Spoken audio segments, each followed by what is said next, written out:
Well, as you just heard from Kelly, this talk is partially interactive. Is this a beautiful theater? It's one of Charlottesville's great prides. But this room represents both the crime and the criminal in what I am calling the case of the audience held hostage in the dark. For 23 centuries, going to a play meant something different than what it has come to mean. A kind of technological chauvinism has blinded us to what we lost just 118 years ago when we turned out the lights on audiences. Because when we turned out the lights on audiences, we lost the very nature of theater. For 23 centuries, here are the three things you needed for a play: a script, an actor, and an audience. Here's a play without the audience. What was it like when plays did it with the lights on? Here's the oldest image I can find of an audience at a play. Look closely at the audience.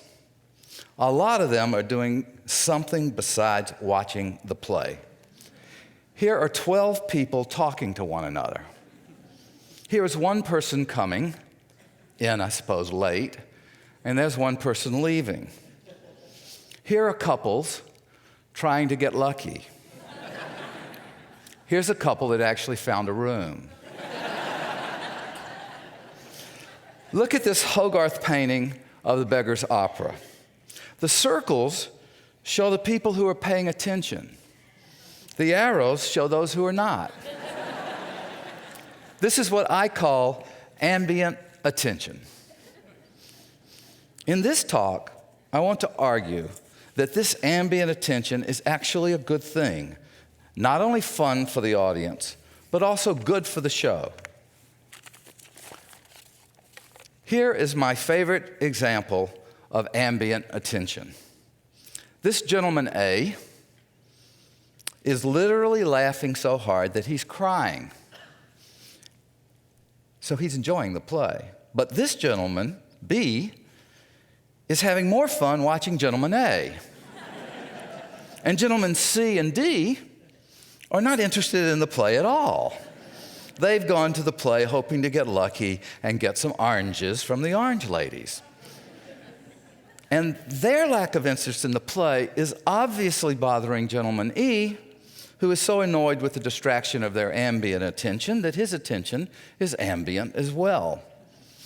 And here we see an audience at Drury Lane Theatre in London as late as 1890.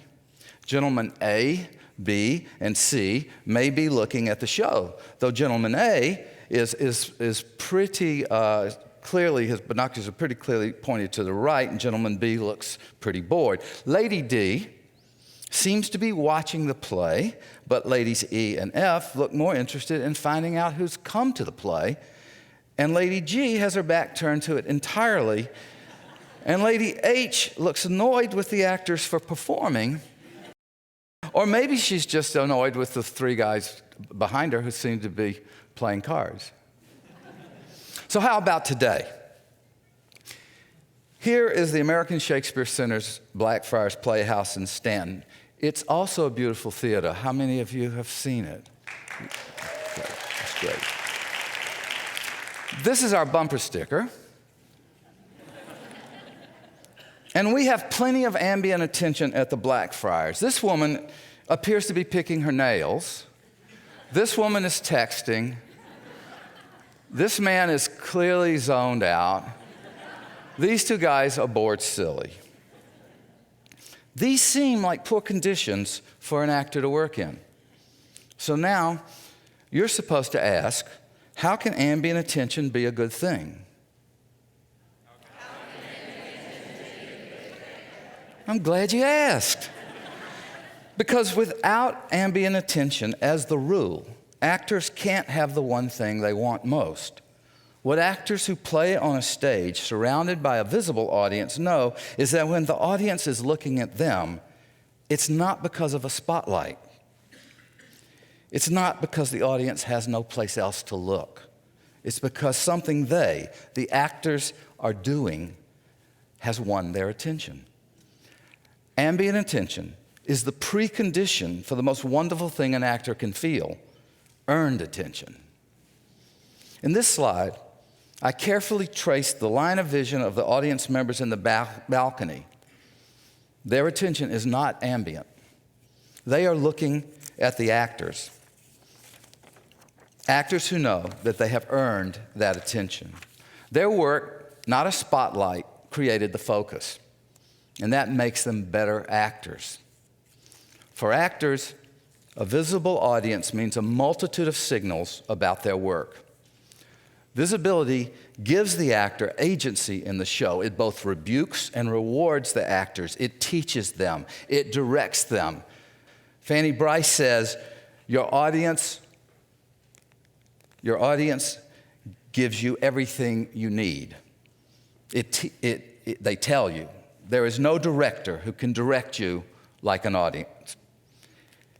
Here's a scene from Much Ado About Nothing when Beatrice asked Benedict to prove his love by revenging the male ego-driven humiliation of her cousin at her wedding. She says, rather famously, kill Claudia. Oops. And this is what it would look like to the actors if the audience was invisible. Here's what it looks like when they can see the audience.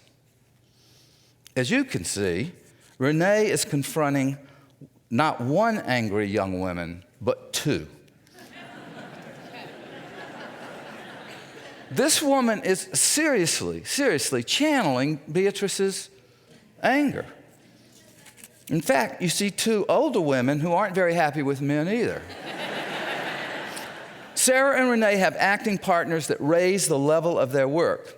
And here you see King Lear holding his dead daughter. This is how it would look to an actor without an audience. At the Blackfriars, James Keegan gave each of those nevers to another part of the house, and that means that this is what he saw when he looked to his right. He saw this couple, and he saw that the play had moved them to hold hands. For an actor, it doesn't get any better than that. Finally, here's a moment from my favorite scene in Shakespeare where Falstaff, thinking he is alone in the tavern with his whore, confides to her that he is old, and she tells him that she loves him. Played in the dark, without a visible audience, the actors might take silence for boredom. They might want to ham it up for laughs. But this is what they see when they have an audience.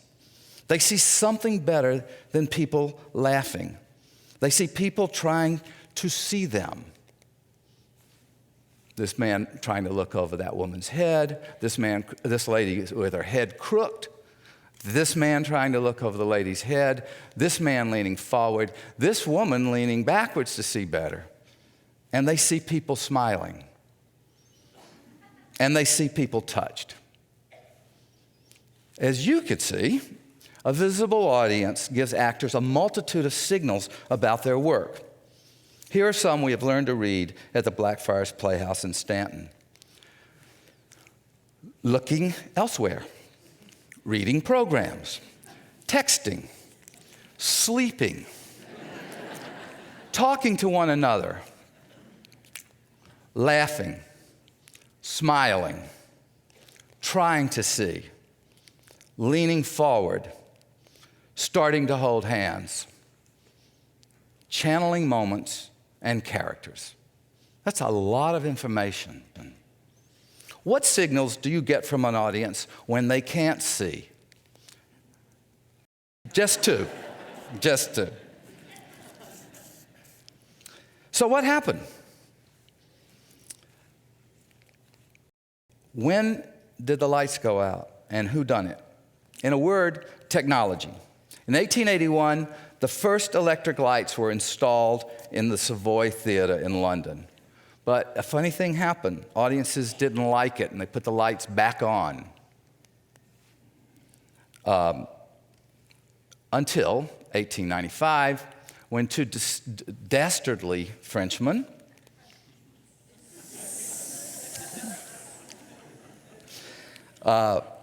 took the audience hostage in the dark. These two monsters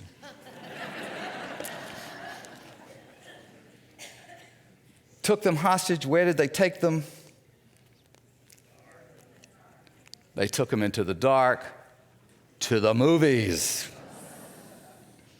And we lost so much because before we lost so much at the movies because you have to have the lights out at the movies, because if you don't have the lights out at the movies, it used to be at least, that you couldn't see the images, right? And those images made us forget, I think, the pleasures of the playhouse.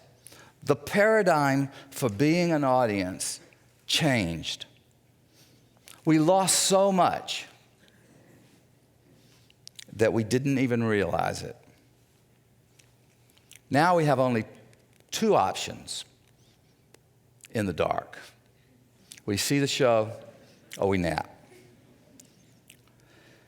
The cinematic forces of darkness had captured the theater, and she forgot all of her delights. The pleasure of knowing that the actors know you are there. The pleasure of being a part of the world of the play. The pleasure of using your own imagination to help create the show. How do we rescue theater? Well, we remember what theater can be. We stop condescending to the theaters of Euripides, Shakespeare, Lope de Vega, and Molière. They are not quaint. We try instead to learn what we can from the past about the power of theatrical imagination. We use our technologies to make actors and audiences present to one another.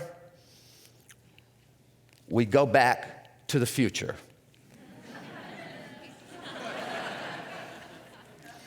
We do it with the lights on. Let me ask you again, isn't this a beautiful theater? Thank you.